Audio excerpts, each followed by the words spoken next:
Hi friends, welcome back to our YouTube channel. ഇന്ന് ശിവരാത്രി ആയതുകൊണ്ട് തന്നെ ഞങ്ങളിന്ന് രാവിലെ ഒന്ന് അമ്പലത്തിൽ പോകാമെന്ന് വിചാരിച്ചു. നേരത്തെ പോകണമെന്ന് വിചാരിച്ചായിരുന്നു, പക്ഷേ കുട്ടികളെ കുളിയൊക്കെ കഴിഞ്ഞപ്പോൾ കുറച്ച് നേരം വൈകി. രാത്രി റിക്കി കുറച്ച് കരച്ചിലൊക്കെ ആയിരുന്നു, അപ്പോൾ ഒന്ന് നേരം വൈകി എണീക്കാനും. ചില ദിവസങ്ങളിൽ അവൻ അങ്ങനെയാണ്. നമ്മൾ നേരത്തെ എന്തെങ്കിലും ചെയ്യണമെന്ന് വിചാരിക്കുന്ന ദിവസങ്ങളിൽ അവന് എന്തെങ്കിലും രാത്രി നല്ല കരച്ചിലോ കാര്യങ്ങളൊക്കെ ആവും. ചൊവ്വല്ലൂരുള്ളൊരു ശിവക്ഷേത്രത്തിലേക്കാണ് നമ്മൾ പോകുന്നത്. ഞങ്ങൾ ആദ്യമായിട്ടാണ് അവിടെ പോകുന്നത്. സജിയേട്ടൻ മലയ്ക്ക് മാലിട്ടപ്പോൾ വന്നിട്ടുണ്ട് എന്നാണ് പറഞ്ഞത്.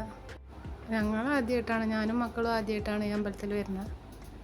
അമ്പലത്തിലെത്തി ഉള്ളിലൊക്കെ കയറി തൊഴുതിട്ട് വരാം. ഈ അമ്പലത്തിനൊരു പ്രത്യേകത ഉണ്ട്.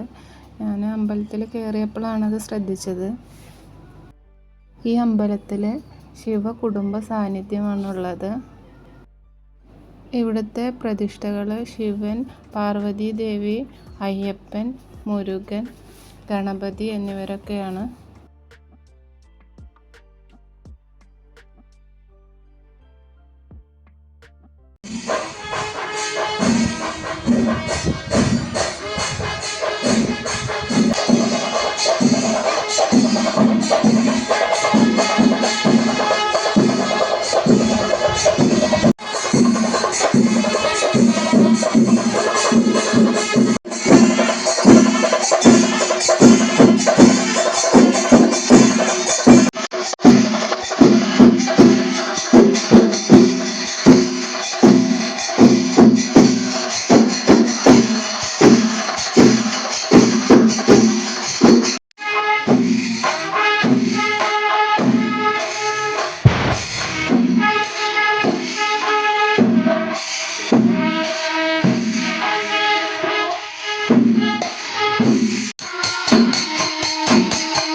തൊഴുത് പുറത്തേക്ക് ഇറങ്ങിയപ്പോൾ അവിടെ അമ്പലത്തിൻ്റെ വക സംഭാരം കൊടുക്കുന്നുണ്ടായിരുന്നു. അപ്പോൾ അതൊക്കെ ഞങ്ങൾ കുടിച്ചു.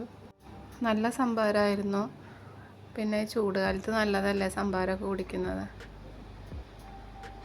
രാവിലെ ഞങ്ങളൊന്നും കഴിച്ചിട്ടുണ്ടായിരുന്നില്ല. അപ്പോൾ ഒന്ന് പുറത്തുനിന്ന് ഫുഡ് കഴിക്കാമെന്ന് വിചാരിച്ചു. കുന്നംകുളത്ത് തൃശ്ശൂർ റോഡിനൊരു ഹോട്ടലുണ്ട്, നായർ ഹോട്ടൽ. ഇവിടെ നല്ല ഫുഡാണ്, വെജിറ്റേറിയൻ ഹോട്ടലാണ്. ഞങ്ങൾ ഇടയ്ക്ക് ഇവിടെ നിന്ന് കഴിക്കാറുണ്ട്. നല്ല ഫുഡാണ് ഇവിടെ. മസാല ദോശയും നെയ് റോസ്റ്റുമാണ് ഞങ്ങൾ ഓർഡർ ചെയ്തത്. ദോശ ആയതുകൊണ്ട് റിക്കിയും ഇപ്പോൾ ഒറ്റയ്ക്ക് കഴിക്കാനൊക്കെ തുടങ്ങിയിട്ടുണ്ട്. അവൻ കയ്യെ പിടിച്ചിട്ട് അങ്ങനെ കഴിച്ചോളും. ഫുഡൊക്കെ കഴിച്ച് കഴിഞ്ഞ് ഞങ്ങൾ നേരെ വീട്ടിലേക്ക് പോയി.